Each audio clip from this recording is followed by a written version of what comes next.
Hi and welcome to CashPeek. I'm going to take you through the setup of your actuals once you've logged into Xero for the first time through CashPeek and brought those actuals down. So from your homepage, just go to the little spanner here aside our actuals. Gives you the opportunity to name your working account, label your GST, your accounts payable and accounts receivable.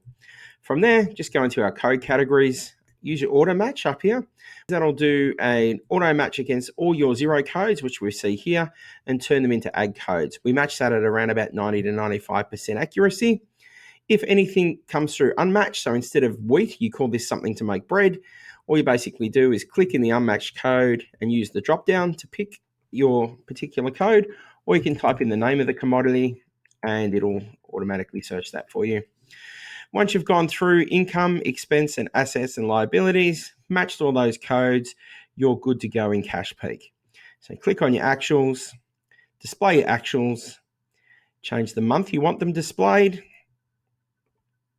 and away you go. Simple as that. Push the button at the top to return to your homepage, and that's a better way to budget with CashPeek.